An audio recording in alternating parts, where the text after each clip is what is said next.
혹시 뉴스 보다가 아니, 우리 언론을 대체 왜 이럴까? 하고 답답했던 적 없으세요? 네, 오늘 바로 그 얘기를 좀 해보려고 합니다. 도대체 왜 이런 일이 벌어지는 걸까요? 보통 언론사들은 스스로를 어떻게 포장하나요? 불편, 부당, 정의, 옹호 같은 아주 멋진 말들로요. 마치 자신들이 세상을 비추는 가장 깨끗하고 정직한 창문이라도 되는 것처럼 말이죠. 그런데 현실은 어떨까요? 특히 우리나라에선 기레기라는 단어가 너무나 익숙하죠. 기자랑 쓰레기를 합친 이 단어 하나에 사실 언론에 대한 우리의 깊은 불신과 냉소가 다 담겨 있는 셈입니다. 바로 이 지점에서 정말 이상한 역설이 생겨요. 이 약속과 현실의 엄청난 차이 말이죠. 똑같은 언론을 보고 어떤 사람은 기레기라고 욕하는데 다른 사람은 저기야말로 진짜 언론이라고 믿는 현상. 이게 도대체 어떻게 가능한 걸까요? 자, 그럼 이 문제의 실마리를 찾기 위해서 가장 먼저 떠오르는 용의자, 바로 기자들부터 한번 들여다보죠. 과연 기자들은 어떻게 만들어지는 걸까요? 보통 의사나 변호사 같은 전문직들은 아주 체계적인 교육과 시험을 거치잖아요. 그런데 기자는 좀 다릅니다. 딱 정해진 교육 과정이 없어요. 대부분은 그냥 선배 기자 어깨너머로 배우는 도제식인데 심지어 이 방식마저도 점점 약해지고 있다고 합니다. 특히 요즘 같은 디지털 미디어 시대에 새로 등장하는 기자들은 사실상 제대로 된 교육 없이 바로 현장에 투입되는 경우가 허다하죠. 바로 이 부분이 결정적인 문제를 만듭니다. 기자들 스스로는 전문가라고 하지만 정작 그들 사이에서 진실이 뭐다, 좋은 저널리즘이란 이런 거다 하는 공통된 기준이나 약속이 없는 거예요. 생각해보면 좀 이상하죠? 근데 이 모든 걸 기자들 탓으로만 돌리면 이야기가 너무 단순해집니다. 사실 진짜 흥미로운 지점은 시선을 바로 독자들 쪽으로 돌렸을 때 드러나기 시작하거든요. 우리 안에는 두 가지 상반된 욕구가 있어요. 마치 건강한 식사처럼 사회적으로 중요하고 깊이 있는 뉴스를 원한다고 말하면서도 한편으로는 자극적이고 재미있는 정크푸드 같은 뉴스에 자꾸만 손이 가는 거죠. 정치, 경제 같은 딱딱한 뉴스보다는 연예인 스캔들이나 사건, 사고 소식에 더 눈길이 가는 것, 다들 경험 있으시잖아요. 이런 현상 뒤에는 아주 강력한 심리적 기제가 숨어 있습니다.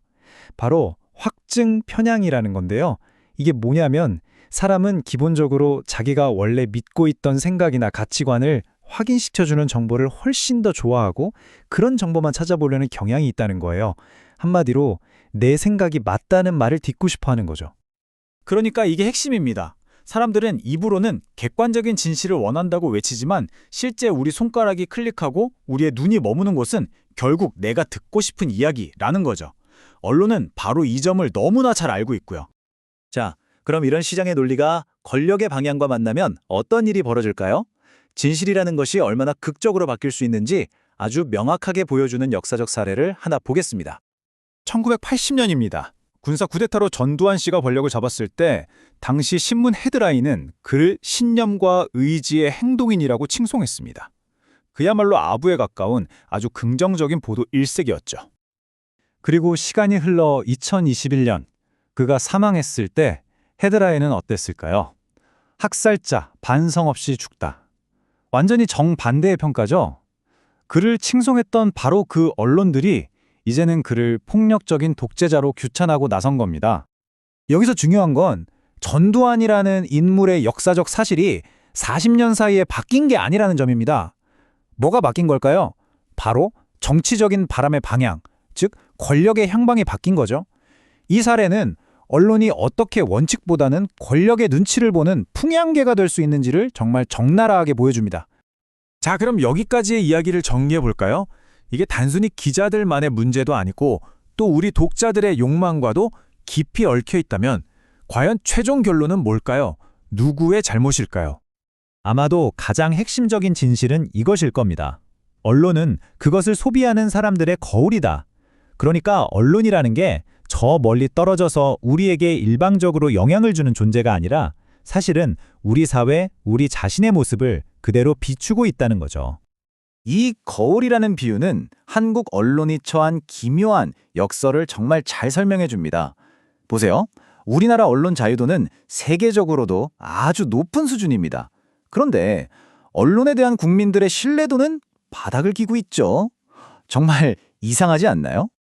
이게 왜 그럴까요? 높은 수준의 자유가 주어졌는데 그 자유를 이용해서 객관적인 진실을 보도하기보다는 분열된 사회의 양쪽 끝에서 듣고 싶어하는 이야기만 들려주는 데 사용되고 있기 때문입니다.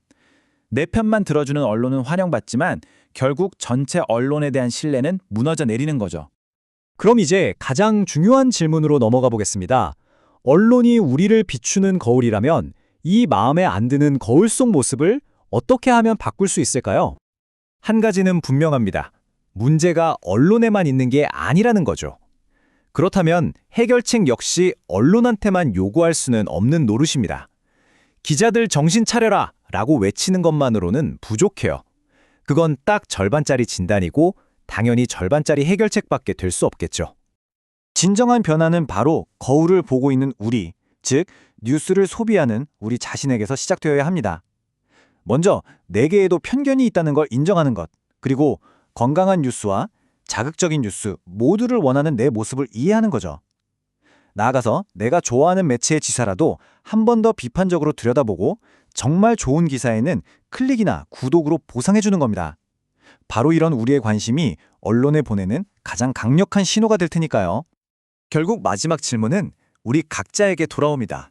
지금 여러분이 보고 있는 뉴스는 여러분 자신에 대해 무엇을 말해주고 있나요?